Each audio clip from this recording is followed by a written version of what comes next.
It's Wednesday, July 18th. There are just 476 days left until the '08 election. It's noon on the East Coast, 9 a.m. on the West. I'm Will. I'm Rob. And this is Political Lunch.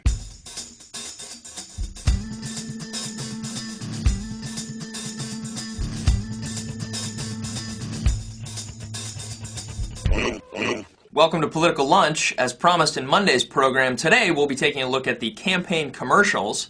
With 6 months remaining before the '08 primary kicks off, some candidates are already spending millions to take their message to the airwaves. Now, we don't have time to look at every ad, nor would we want to, but we will give you a few select highlights. First on the list is Mitt Romney. His new spot titled Ocean has generated quite a bit of buzz. But before we get to that one, let's rewind to February of this year when Romney put one of the first spots of the '08 race on the air, titled Unplugged. Take a look. Every place that Mitt has gone, he has solved problems that people said were nearly impossible. Mitt Romney, business legend, rescued the Olympics, the Republican governor who turned around a Democratic state.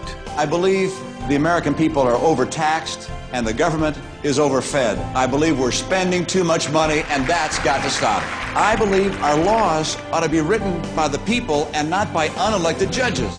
That spot was widely regarded to be a big success, and the bold move of such an early ad buy helped the campaign address a serious problem, which was his lack of name recognition. Now, fast forward 5 months and 9 campaign ads later, and Romney brings us his latest offering. This is Ocean.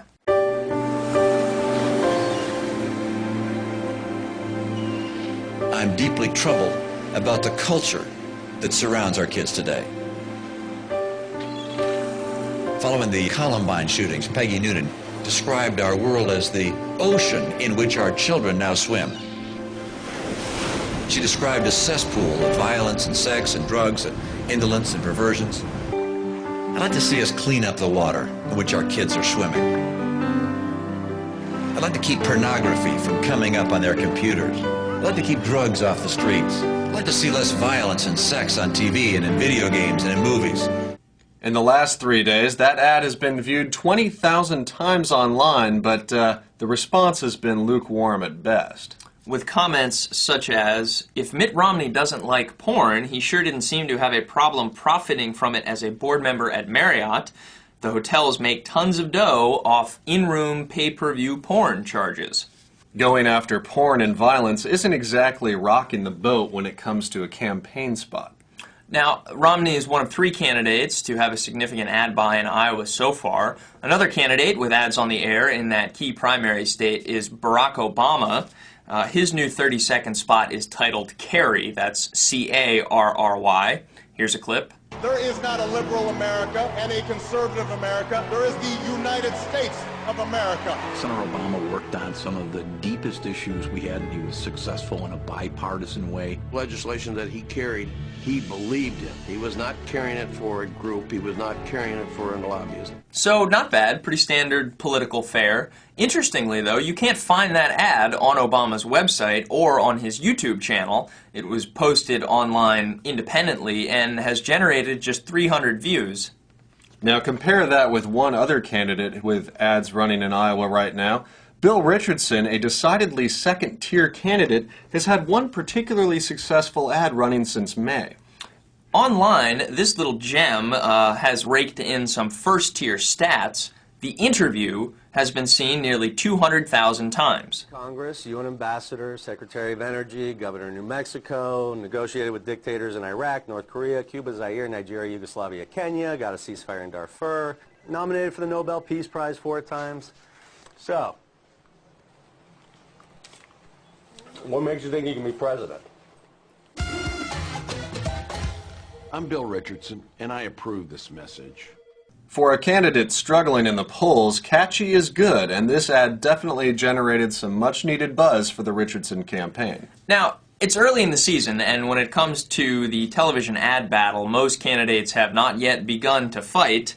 As of the middle of June, Romney, Richardson, and Chris Dodd were the only candidates to have put any real resources into a TV ad campaign. Here's a quick clip from Senator Dodd's Amazing Grace.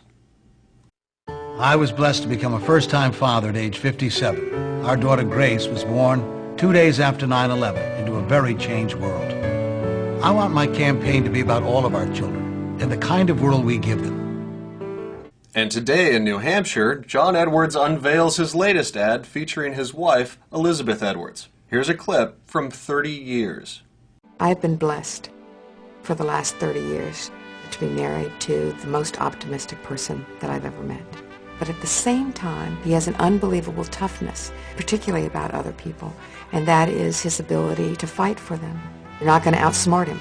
He works harder than any human being that I know, always has.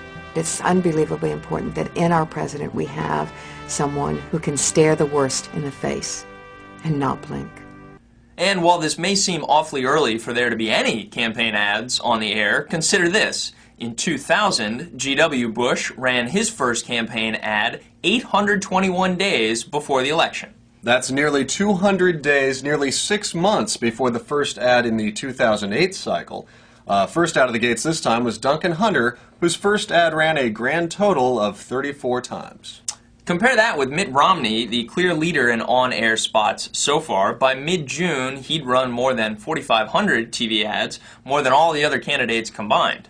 Now, 82% of the ads so far have been run in Iowa and New Hampshire, and one candidate who's shunned the TV thing altogether is Rudy Giuliani, instead choosing to focus on radio spots and the local media markets. So he's run a radio spot in every local and national media market. John McCain has also skipped the TV market so far, but he does have a number of high-quality commercials. They're produced, they're in the can, they're ready to go, but so far you can only find those online. And of course, for a little perspective, television is still king. While the internet may be what everyone's talking about and a hot new medium for advertising, still consider this. In 2004, political advertisers spent $24 million for ads online. For television ads, the total was $1.7 billion. That's it for Political Lunch today. Thanks for watching. We'll be back here on Friday. A lot of you seem to have discovered us through iTunes. Thanks to Apple for highlighting the show. And if you like what you see, be sure to subscribe and tell your friends. Thanks for watching. We'll see you next time.